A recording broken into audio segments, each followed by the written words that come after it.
എട്ടാമത്തെ കാര്യം വലാ തർഫഅ് അസ്വാക അൻ അഹ്ലിക, വലാ തർഫഅ് നീ ഉയർത്തരുത് അസ്വാക നിന്റെ വടി അൻ അഹ്ലിക കുടുംബത്തിൽ നിന്ന് നിന്റെ വടി നീ എടുത്തു കളയരുത്. അതിൻ്റെ ചുമതല, അതിൻ്റെ ഉത്തരവാദിത്വം, ഒരു പ്രയോഗമാണ് റഫഅ അസ്വാഹു എന്ന് പറഞ്ഞാൽ നമ്മളെ എല്ലാ ഉത്തരവാദിത്വം കഴിഞ്ഞു, ഞാനൊന്നും അറിയില്ല എന്ന് പറഞ്ഞാൽ വാപ്പാട് പെരിയിറങ്ങി പോവുക, അത് പറ്റില്ല. കുറേ ബുദ്ധിമുട്ടുള്ളപ്പോൾ വാപ്പ ഒരു പോക്കാണ്ട് പോയി, നിങ്ങളെന്തെങ്കിലും കാട്ടിക്കോളി, ഞങ്ങൾ ചെയ്യൂല, ഞാൻ പോവാണ് അല്ലെങ്കിൽ മുണ്ടാതാണ് പോയി, അങ്ങനെ പോകാൻ വാപ്പാക്ക് പറ്റൂല. അപ്പം നിന്റെ ചുമതലകൾ, നിന്റെ കടമകൾ, ഉത്തരവാദിത്തങ്ങൾ എന്നെ കുടുംബത്തിന് നീ ഒരിക്കലും എടുത്തൊഴിവാക്കരുത്. അതാണ് വലാ തർഫഅ് അസ്വാക, നിന്റെ വടി നീ ഉയർത്തരുത് എന്ന് പറഞ്ഞാൽ ഓരൊക്കെ നിന്റെ ചുമതിൽ, നിന്റെ ഉത്തരവാദിത്തത്തിൽ ഏൽപ്പിക്കപ്പെട്ടവരാണ്, ഉത്തരവാദിത്തം ഏറ്റതാണ്. ആ ഉത്തരവാദിത്തം നിർവഹിക്കേണ്ടതുണ്ട്. അതാണ് എട്ടാമത്തെ കാര്യം. ഒമ്പതാമത്തെ കാര്യം വഅഖിഫ്ഹും ഫില്ലാഹി അസ്സ വജല്ല, വഅഖിഫ്ഹും നീ അവരെ ഭയപ്പെടുത്തണം, ഫില്ലാ അള്ളാഹുവിൻ്റെ കാര്യത്തിൽ നീ അവരെ ഭയപ്പെടുത്തണം. അള്ളാഹിനെ കുറിച്ചുള്ള പേടി, തഖ്വ, അതൊക്കെ നീ കുടുംബത്തിന് ഉണ്ടാക്കി കൊടുക്കണം. അള്ളാഹിനെ പറ്റി പറഞ്ഞു കൊടുക്കണം, റബ്ബിന്റെ അദാബിനെ പറ്റി അവർക്ക് ഭയമുണ്ടാക്കണം, സ്വർഗത്തെപ്പറ്റി താല്പര്യമുണ്ടാക്കണം, ദീനിയായി ജീവിക്കാൻ അവരെ പ്രേരിപ്പിക്കണം. അല്ലാതെ ഞാൻ എൻ്റെ പേരൊന്നും പറയില്ല, ഓരോ നിങ്ങളായിക്കോട്ടെ, എൻ്റെ ഖബർക്ക് ഞാനല്ലേ പോവുള്ളൂ, അതല്ല. നമ്മളെ ഖബർക്ക് നമ്മളെ പോകുള്ളൂ എങ്കിലും നമ്മളെ ഖബർക്ക് നമ്മൾ ചെയ്തതിൻ്റെ ബാക്കി പത്രം കൂടി അനുഭവിക്കേണ്ടി വരും. അപ്പോൾ അള്ളാഹുവിൻ്റെ കാര്യത്തിൽ എൻ്റെ കുടുംബത്തിനെ ഭയപ്പെടുത്തണം. വഅഖിഫ്ഹും ഫില്ലാഹി അസ്സ വജല്ല, അള്ളാഹു അസ്സ വജല്ലയുടെ കാര്യത്തിൽ നീ അവരെ ഭയപ്പെടുത്തണം. ഇങ്ങനെ 9 ഉപദേശങ്ങൾ നബി സ്വല്ലല്ലാഹു അലൈഹി വസല്ലം തങ്ങൾ എനിക്ക് നൽകി എന്ന് അബൂ ദർദാ റളിയല്ലാഹു അൻഹു പറയുന്നു.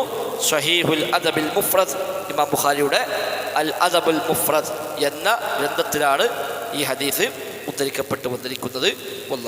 ഒരുപാട് ജീവിത പാഠങ്ങൾ ഈ ഹദീസ് നമുക്ക് നൽകുന്നുണ്ട്. എല്ലാ രംഗത്തേക്കും ഇതിൽ സാമൂഹ്യ ബോധമുണ്ട്, രാജ്യത്തോടുള്ള കടമയുണ്ട്, റബ്ബിനോടുള്ള കടമയുണ്ട്, കുടുംബ ബന്ധങ്ങളുള്ള വിഷയത്തിലുള്ള കാര്യങ്ങളുണ്ട്. ഇങ്ങനെ ഒരു മനുഷ്യനെ ഇടപഴകുന്ന എല്ലാ മേഖലയെക്കുറിച്ചുമുള്ള ഉപദേശങ്ങൾ അടങ്ങിയതാണ് ഈ 9 കാര്യങ്ങൾ. ഒന്നാമത്തെ അള്ളാഹുവോട് പറഞ്ഞു, രണ്ടാമത്തെ റബ്ബിനോട് നിസ്കാരം പറഞ്ഞതാണ്, പിന്നീട് മാതാപിതാക്കളെ പറഞ്ഞു, മദ്യം പറഞ്ഞു, തെറ്റിലേക്ക് പോകാനുള്ള വഴികൾ, പിന്നെ മാതാപിതാക്കളെ പറഞ്ഞു, പിന്നീട് ഭരണാധികാരിയെ പറഞ്ഞു, പിന്നീട് കുടുംബത്തിൻ്റെ കാര്യങ്ങൾ പറഞ്ഞു. ഇങ്ങനെ എല്ലാ ഭാഗങ്ങളെയും ഉൾക്കൊള്ളിച്ചുകൊണ്ടുള്ള ഉപദേശങ്ങൾ അല്ലാഹുവിൻ്റെ റസൂൽ സ്വല്ലല്ലാഹു അലൈഹി വസല്ലം ഇവിടെ നൽകിയത്. ഹദീസ് നൽകുന്ന പാഠങ്ങൾ എന്ന് പറഞ്ഞ് 6 കാര്യം താഴെ കൊടുത്തിട്ടുണ്ട്. ഒന്ന്, വിശ്വാസികളുമായി നബിക്കുള്ള ആത്മബന്ധം.